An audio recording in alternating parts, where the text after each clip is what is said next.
If you reject my wealth, you reject me. You are no longer my son. With nothing but the clothes on his back and a fire in his heart, Kofi left the city of his birth. He walked 4 days until he found a small, neglected plot of land, a place no one else wanted.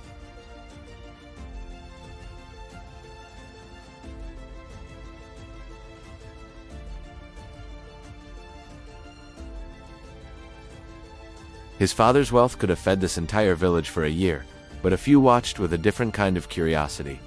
An old woman, her face a map of wrinkles and wisdom, saw the determination in his eyes. She saw not a fool, but a young man searching for his soul. Kofi's first days were brutal.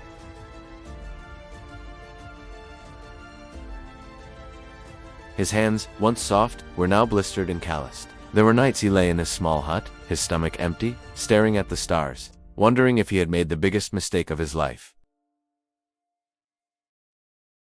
He remembered his father's words, the sting of being called ungrateful. Was it a sign of disrespect to reject a gift, even one as immense as an inheritance? Or was it the ultimate sign of respect for oneself, to choose your own path, no matter how difficult?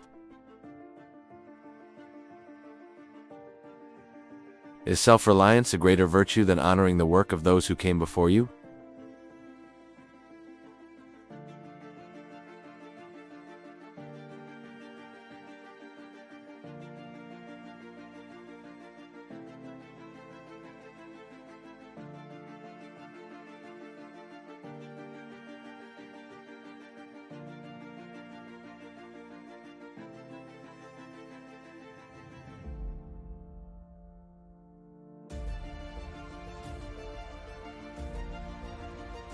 The old woman who had watched him with kind eyes taught him the secrets of the soil, the songs the farmers sang to encourage their harvest. His small plot of land, once barren, began to show patches of green. The first time he pulled a carrot from the ground, a vegetable he had grown himself, he felt a joy more profound than any luxury his father's money could have bought. His harvests were small at first, just enough to feed himself, but he persisted. He experimented with new techniques, combining ancient wisdom with his own fresh ideas. He built a simple irrigation system from bamboo. He learned about companion planting.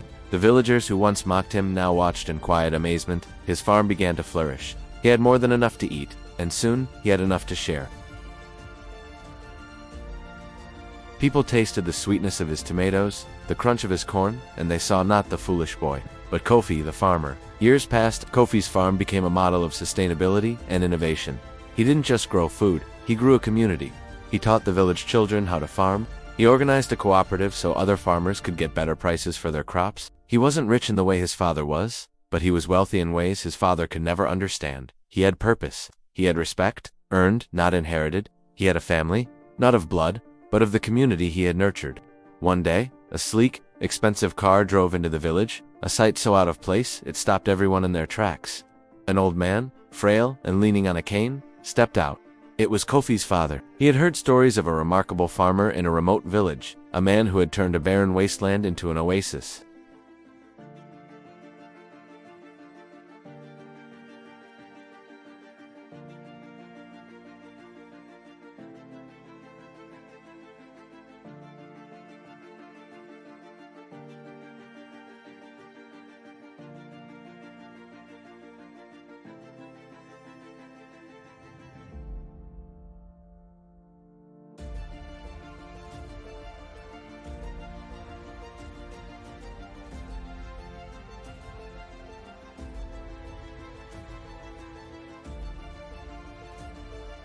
There was only the quiet understanding that passes between a father and a son.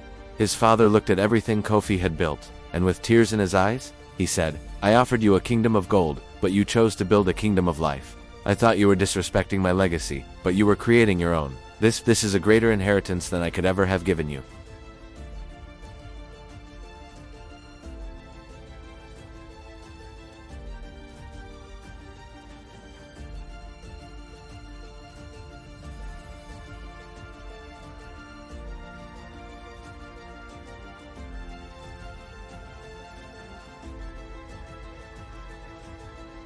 Don't be afraid to refuse a path that isn't yours, even if the world calls you a fool for it.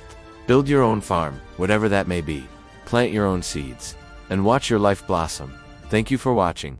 If this story resonated with you, please like, share, and subscribe for more content that inspires and makes you think. What would you have done in Kofi's position? Let us know in the comments below.